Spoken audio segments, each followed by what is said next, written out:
Well, good morning, everyone. It is great to see everybody here. It's great to be here this morning. It's exciting to be a part of a church that is willing to embrace new things and embrace the unknown, embrace what we can't control, and just be here worshiping, be online worshiping. Thank you, son, for bringing me that. I'm going to go ahead and just turn that on so whenever I get it situated, y'all can switch me over to whenever. But this morning, I'm super excited to tell you about a ministry that has been going on for some time now, and it's a kind of a grassroots ministry that our church members have decided, you know what, this might be something that others want to join in with. And so one of the things that we sometimes aren't as good at as we should be is taking just this spiritual Christian service initiative, seeing a need and thinking, you know what, I might not be able to fix all of that, but I can fix some of it. I can help in some way. I might not be able to change all of this, but I can change some of it. And so Ted and Heidi Rude, for some time now, have been giving out these bags of things for people who are down and out, who are homeless. They'll drive around downtown in the city, and whenever they see someone who is looks like they could need a helping hand, they hand them this care package. And what is in it is some toothbrushes, some razors. Now, this isn't like the whole thing. This is an example of what goes in. Razors, toothpaste, and deodorant, sunscreen, very important, Kleenex, and various and sundry other things that go in here. Not hundreds of dollars for one care package. Not not breaking the bank. But can you imagine if you have not been noticed for all day, or for a week, or whatever, and you've just been living on the streets for whatever reason, doesn't matter. You're just there because of whatever. And somebody that you've never met before, that you've never seen, probably never will again, just rolls up on you and says, hey, I have something for you. In the name of Jesus, I want to give you this. Maybe it will help you. You can brush your teeth. You can put on some deodorant. Whatever. There's personal hygiene products for ladies. I mean, all that stuff. And so if someone comes up to you and just gives you that, do you think that that's going to make your day better or worse? What do you think? Absolutely, it's going to make it better. Now, is it going to solve all their problems? No. But you know what Jesus said for us? These are the words of Jesus. He said, if you even offer a cup of cold water in my name, you're one of mine. Yours is the kingdom of heaven. Just a cup of cold water. So Ted and Heidi Rude have been offering cups of cold water across the city for a while now. And so what they have asked is that, hey, do you think anybody else would like to support this? Do you think anybody else would like to, maybe when you're out at the Dollar Tree or the Dollar General or the Walmarts or whatever, and you see, hey, they've got a sale on 4 packs of toothbrushes. Maybe I'll buy 20 of those, because there's not one of us in this room that couldn't, do without $20 for 40 of these, right? And we're going to have a place in the foyer, just like we do for the food pantry, to bring these things and drop them off. Maybe when you're out and you're saying, hey, they got a special on triple action razor blades. I'm going to grab a bunch of those and put them in the box. Maybe Speed Stick. You know what? Speed Stick's not my brand, but hey, that's okay. Something. Toothpaste, whatever it is, just bring it, put it in the in the place we're going to have for it, and then we'll make these up, and they'll be sitting out there. And if you want to talk to Ted and Heidi, here's the thing: this isn't like super duper organized. We don't have like maps where people are going to be able to go. I'm just going to lay this right here, Ted. Don't forget to grab that. We don't have maps or plans of like, okay, on this day we're going to go and canvass this area on this. This is organic ministry that grows out of two people seeing a need and hearing the voice of God and saying, I'm going to do something about that. So if you come and you think, you know what, I want to do this. So, okay, Shane or elders or Ted, Heidi, where do I go? How do I do this? The answer to those questions are going to be, okay, we don't really know. I'm preparing you. We don't really know. But Ted and Heidi can give you some advice on where they go. Maybe you just put some in your car, and when you see somebody that you think is in need, you give it to them. And it's going to take initiative. It's going to take, but here is a real thing that really needs to happen and needs your support, and we can, make an impact for the kingdom. I'm excited. I want to say thank you to Ted and Heidi for taking that initiative and bringing it to the leadership and saying, hey, what do y'all think about this? And our leadership's like, well, what do you think we think? We think it's awesome. And, so I really appreciate you guys doing that. And I really want to encourage all of us here, everyone online, drop off those things. Pick up some care packages and, maybe make a day of it, of going into the city. Because honestly, you got to kind of go into St. Louis County or go into St. Louis to see that many people, because we're kind of insulated out here in the suburbs. We're sort of insulated. There are homeless people. There are people in need here, but there's more there. And so make a day of it. Go get some Ted Drews and then cruise around looking for people that you can bless. Just an idea. But I do want to say thank you, Ted and Heidi, for your service. Amen. And they don't do it for the glory. They don't do it for but they just do it for the Lord, and we need that. We need more of that. And that's how ministries get started, right there. This morning, I wanted to remind you that of the Declaration of Independence. Like 4 weeks ago, I preached a sermon because it was July the 4th, and that's what you're supposed to do on July the 4th, is you preach a sermon about the Declaration of Independence and how, we live in the greatest nation and all that kind of stuff. And I believe that. But I wanted to bring back, and that kind of jump-started us into this who's in charge here, theme or sermon series, mini-series. But I kind of wanted to go back to this for a second and remind us that as we started this a few weeks ago with the Declaration of Independence, ours is a little different. Ours is Heidi, if you could hit the slide. Ours is a declaration of dependence. Remember that. Ours is what we are declaring is not our independence from God or our independence from each other. We are declaring that we depend on the power and the glory and the majesty and the grace of God. We depend on God, and not only do we depend on God, but one of the things I want to say more importantly than that is we depend on each other.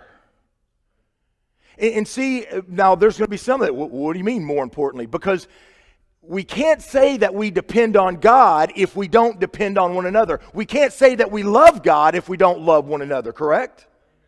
So therefore, if we can't love God without loving others, we can't be connected to God without being connected to one another, and that's a dependency. So we have to depend on one another, and we got to live our lives in such a way that we are dependent on one another. You see, because we're all on a journey. We're all on this backpacking, on our way, sightseeing journey. My clicker's not working. There it is. Okay. I thought backpack might be but we're all on this journey, and we're kind of all on our own. to pack what we need to pack and to carry what we need to carry. Because the Bible tells us, and we're going to be in 1 Peter chapter 2, kind of setting the stage for things we're going to talk about this morning and following, because this is our life right here. This is what life looks like. While we're here, we're not so much going somewhere as we are living a journey. Another one. There we go. That we're living this journey. This is our life, is the journey, and God is asking us to live as though we are continually on our way. We're not there, we're on our way. He says in 1 Peter chapter 2, verse 11 and 12, he says, "Dear friends, I urge you as aliens and strangers." The reality is that what we are experiencing now is not at all what God had planned. Remember the graphic we had up there of Adam and Eve and the garden and all that, and the fall of man? The Garden of Eden, perfect unity with one another, perfect unity with God, perfect unity with creation, all of that. That was God's plan. What we're experiencing now is very different than what God intended.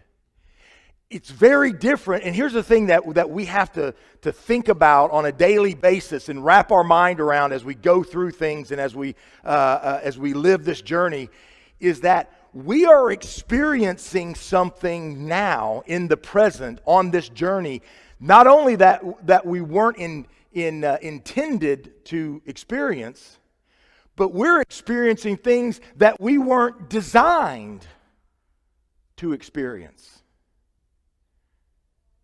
I mean, think about that for a second. I mean, God says in Habakkuk, he says, "Look, I detest," though, as we're all here in our Sunday clothes, because Sunday clothes isn't really a thing that much anymore. Praise God, that's not really a thing. But, we all get dressed up and we all look good and all that, and, because we want to come and present our best and that sort of thing. And then we read in the minor prophets where God says, "I detest the way that you cover yourself with your clothing." When we get all dressed up, we think that we're impressing God. You know what our clothing as He sees us, as He looks upon us? You know what clothing reminds God of, no matter if it's off the rack at Goodwill or Bloomingdale's? You know what clothing reminds God of? Our sin. Because we weren't intended to be covered. We were intended to be. So think about all of the elements that we experience: the heat, the cold, the rain, all of those things. We weren't designed for that.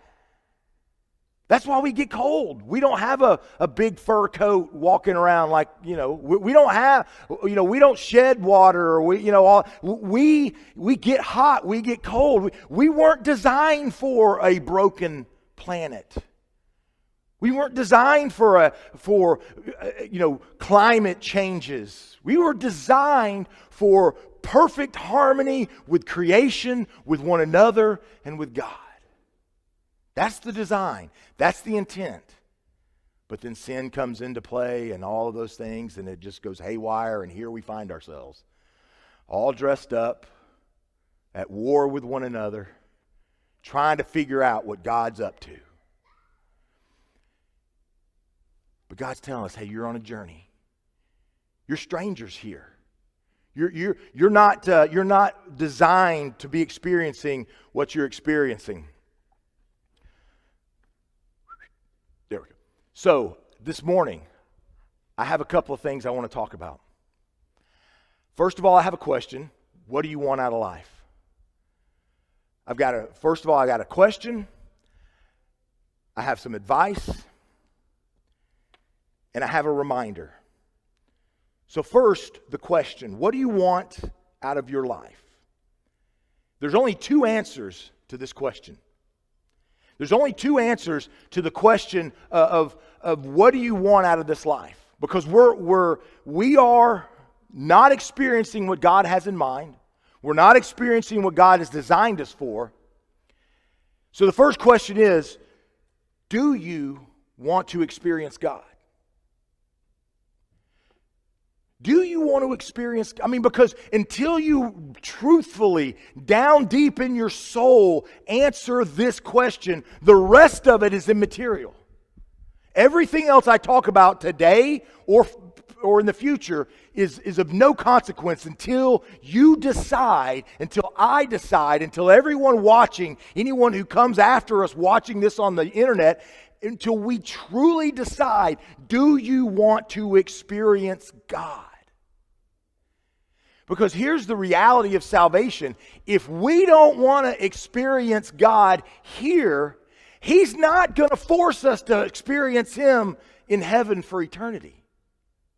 That's the difference between heaven and hell right there. God is not just going to force Himself on us. He will give us our choice. That is the mercy and grace. That is the beauty of His mercy and grace. So if we don't want to see Him here, He's not going to make us see Him later. He's not going to force us to see Him later. So do you want to experience God? Now be careful before you answer that, because it probably doesn't look the way that we have sanitized it and rationalized it and all of the things that we here in America have made it to be experiencing God. Because we make experiencing God this, wonderful, frolicking thing where we're just all, and it's great and the sun is shining and there's rainbows. It's not raining because it doesn't rain on good people, but there's rainbows because we think those are pretty. And there's unicorns and it's just so magical. And we say that. We talk about, oh, the Lord's really, how are things going? Oh, the Lord's really blessing me. Oh, we got that's what we think. We think that experiencing God is smooth sailing. So you got to ask yourself, do you want to experience God? Or do you want to experience other than God? Because both are available. That was the choice in the garden. And that's been the choice every single day since then. Do you want God or other than God? And other than God looks like a lot of different things. Other than God sounds like, a lot of things. It's not just one thing, but until we get that question answered, nothing else matters. So God says, look here in 1 Peter chapter 2, dear friends, I urge you as aliens and strangers in this world to abstain from sinful desires which war against your soul, which are at conflict with what you were intended and designed to experience. The other than God is a war between you.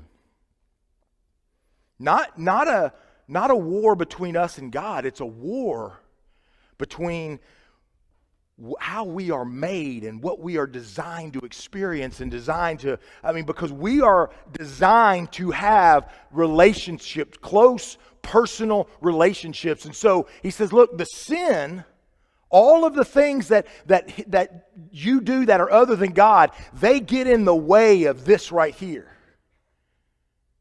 Whether it's your buddy, your wife, your husband, your kids, all of those things that are other than God, they are going to be at all those sinful desires, who's in charge, I'm the boss, I'm more important, we are this and you are that. All of those things war against what you are intended and designed by God to be.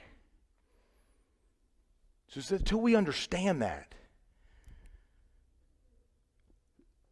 we'll never understand exactly what God is calling us to. He says, live such good lives among the pagans. He says, if you choose God, then live so good lives among the other than Godders that though they accuse you of doing wrong, they may see your good deeds and glorify God on the day He visits us. So he says, you're shining a bright light in a very dark place. So do you want to experience God, or do you want to experience other than God? One of the things about experiencing God that I just want to encourage you about, look at Philippians chapter 4 18 through 19. I love this passage. Philippians 4:18. I have received full payment and even more. This is Paul talking about the Philippians. He says, I'm amply supplied now that I've received from Epaphroditus the gifts you sent. Now, remember what I talked about, us being dependent on one another. Paul was a really, really big deal. I mean, a big deal then and now. He says, I'm amply supplied because I've received what you sent me. He's practicing depending on God through depending on other people. He says, they are a fragrant offering, an acceptable sacrifice, pleasing to God. He's praising them and telling them, what you've done for me. I mean, think about this. Offering an acceptable sacrifice, pleasing to God. They're a fragrant offering, an acceptable sacrifice, pleasing to God. Okay? Just that's a visual aid. That's a $4 visual aid right there. We get to have stuff like this written about us. Ted, I mean, how exciting. That's stuff that's written in the Bible about you. So he says, look, what you've done is a fragrant offering to God. He says, and my God will meet all your needs according to his glorious riches in Christ. Think about all of your needs according to the glorious riches of Christ. Now, I give things to my children, my dependent children, out of the abundant riches of me, which, let me tell you, is extremely limited. It's more so on the limited side than it is on anything else. And so, if someone was going to bless you out of their abundance, wouldn't it be nice if it was God's abundance? So the more, and so we're just talking about answering this question, and I'm giving you, food for thought.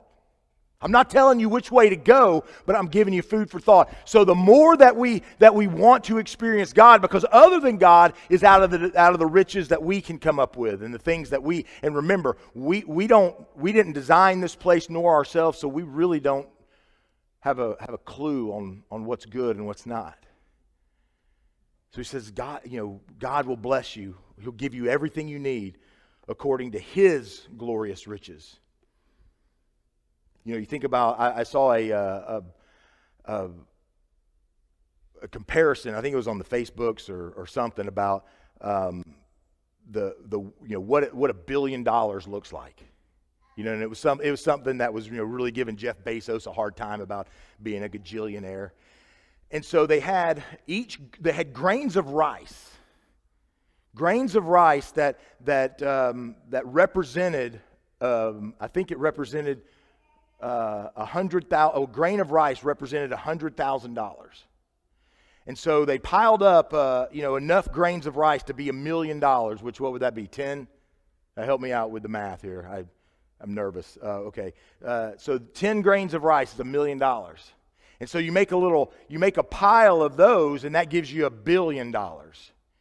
And so they showed 100,000, a million, and then $1 billion, and then Jeff Bezos over here with like hundreds of billions or whatever, almost a trillionaire now. Okay. And so they said, okay, now this represents he can buy a $10 million plane and a $50 million yacht and and you put this pile over here and you can't even tell it left his big pile. Now, if you were going to get a small percentage of his riches, or let's just say a small percentage of my riches, which would you rather have? It's good. You're going to get, 2%. Absolutely. We would pick the trillionaire every day. Why don't we pick God like that? Do we see God's blessings as really blessings? So, first question, what do you want out of life? Do you want to experience God, or do you want to experience other than God? Because on your journey, you have a choice to make. You can either gripe about conditions or circumstances, the work involved, what other people are experiencing compared to what you are. And the list goes on. You know people like that, don't you? That they, as they focus on the here and the now, they focus on the circumstances, what I have, what I don't have, what you don't deserve, what's going on in your life versus what's going on in mine, all of those things, and I wish this wasn't going wrong, and we need to change this. And we know people like that, or we've been people like that, and guess what? They are miserable and miserable to be around. You see, when times are lean on the journey, because, I've been on long backpacking trips, and there's times in the same day where it's great, and then on that same day it's terrible. It's very comfortable, and then it gets real uncomfortable somehow. When times are lean, trusting God, experiencing God, choosing God, when times are real tough, when the sun's beating down, or the rain's falling, or the sicknesses are coming, or the injuries happen, or the economy tanks, or the civil unrest is rising, when times are lean, we ask, how can I get closer to God because of this? And then there's times that are plenty. Then we ask ourselves, who can I bless? Where does God want me to represent Him in His mercy, in His grace, in His provision because of this? See, do we want to experience God, or do we want to experience other than God?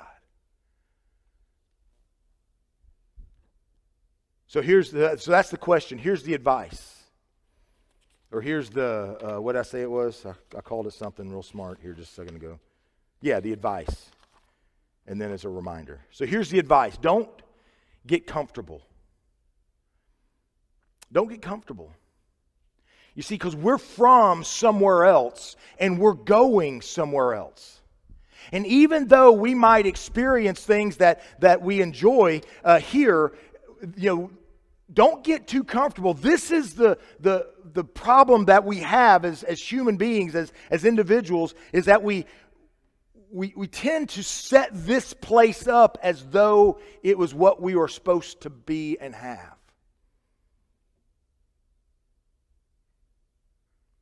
You see, one of the things that when we go to Winterfest and places like that with the teens, and we go and stay in really nice cabins and all that, and there's furniture that we didn't pick out or buy. There's decorations on the wall that we didn't put up. And one thing that we don't do? We don't go in there and rearrange the furniture, put up pictures of our families up on the wall.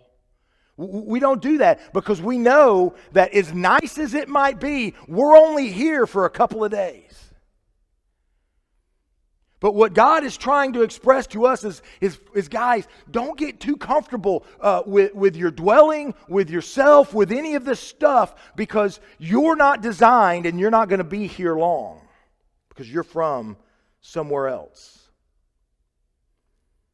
Philippians chapter 3, verse 17 through 20 gives us a great example of this. Go ahead and put that up. I swapped them. Philippians 3, 17 through 20 gives us a great example of this. Remember, I've used this before, and Paul says, we scooped ahead there. Go back. Oh, the gig is up,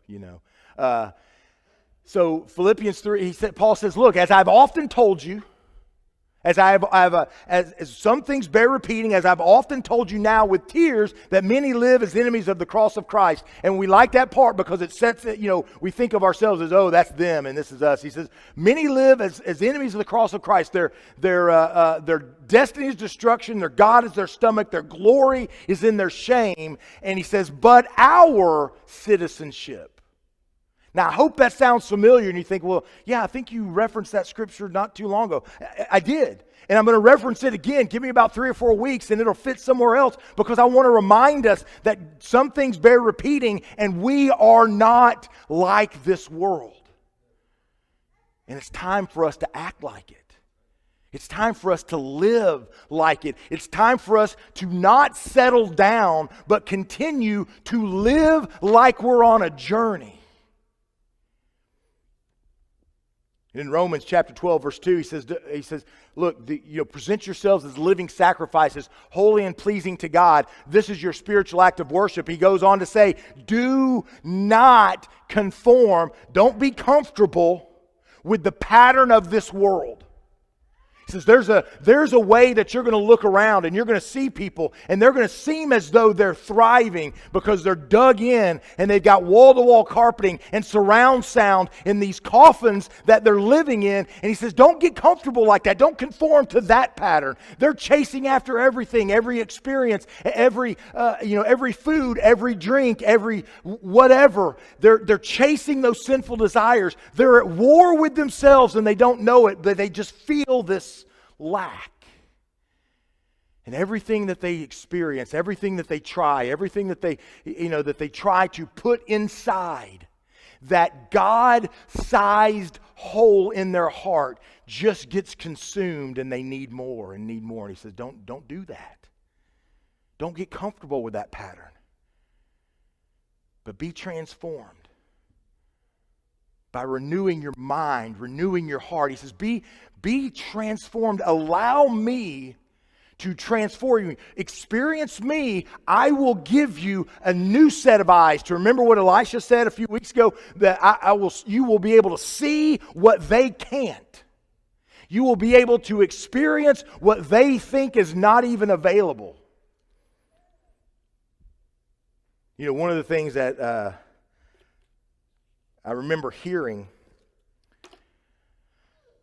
when I was a kid growing up and going to see my granddad,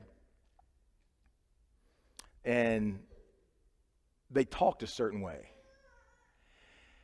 Down in Alabama there's an accent, I've been told.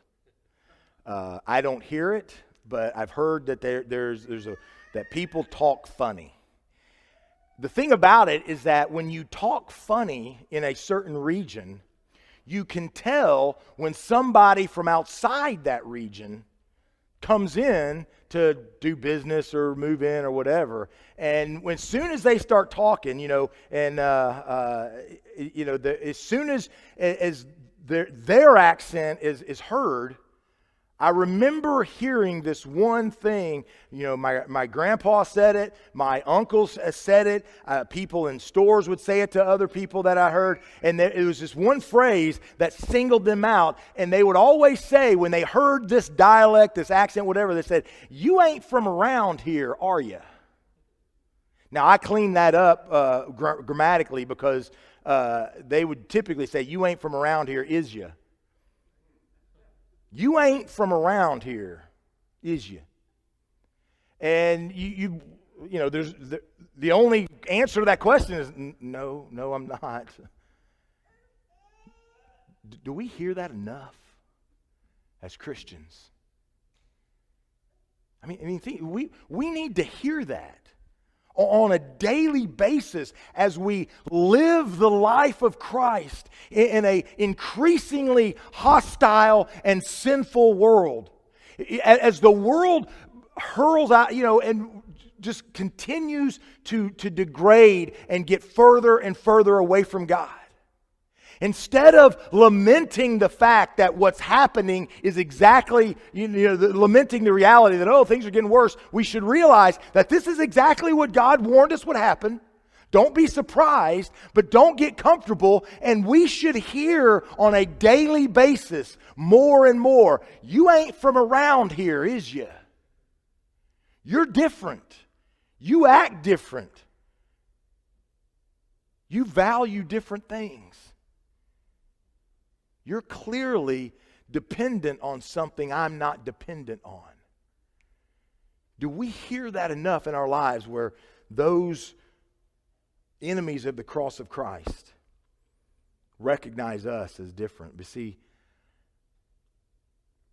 we need to stop trying to blend in, and we need to start embracing our outcastedness. That's not a word, but you know what I mean. We need to embrace the reality of our outcastedness from this earth, from this world. So, here's the last thing. I said I had a question, I had advice, and I have a reminder. Life is hard. That's all. Life's hard. But here's the one thing I want you to think about this. How about this? Let's not make it any harder than it has to be.